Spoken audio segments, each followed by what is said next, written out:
નમસ્કાર, સુપર 6 સાથે હું છું નીરુ। આજે દિવસભરના 6 ટ્રેન્ડિંગ ન્યૂઝ જોઈશું સુપર 6માં। ગુજરાતથી લઈને દિલ્હી સુધી કુદરત અને અકસ્માતનું તાંડવ જોવા મળી રહ્યું છે।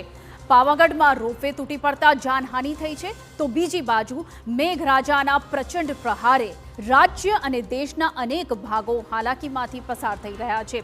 તમામ મુદ્દાઓની વાત કરીશું, તે પહેલા નજર કરીએ આજના 6 મુદ્દાઓ પર।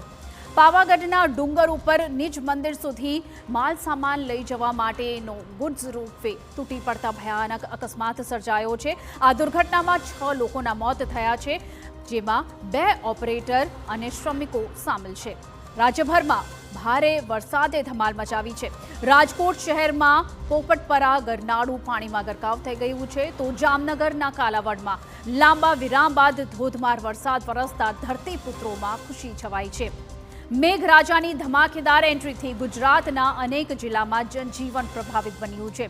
અમદાવાદમાં રસ્તાઓ પાણીમાં ગરકાવ થઈ ગયા છે, તો વડોદરામાં શાળાઓ બંધ કરવાની ફરજ પડી છે અને ડભોઈમાં નદીઓ 2 કાંઠે વહેતી થઈ છે। મેઘરાજાના પ્રચંડ પ્રહારથી ઉત્તર ભારત હાહાકારની પકડમાં આવી ગયું છે અને દિલ્હીમાં યમુના નદી ઉફાન પર છે। પંજાબમાં 1700થી વધુ ગામડા પૂરથી પ્રભાવિત થયા છે। ઉત્તર પ્રદેશમાં રસ્તાઓ પર પાણી ભરાઈ ગયા છે અને ટ્રાફિક જામની સ્થિતિ સર્જાઈ છે। 5મા મુદ્દામાં વાત કરીશું રફતારના કહેરની। ભિવંડીના ધોળી તળાવ નજીક એક મોટો અકસ્માત બન્યો છે। ઝડપથી આવતી કાર બાઇક સાથે અથડાતા 3 લોકો ઘાયલ થયા છે।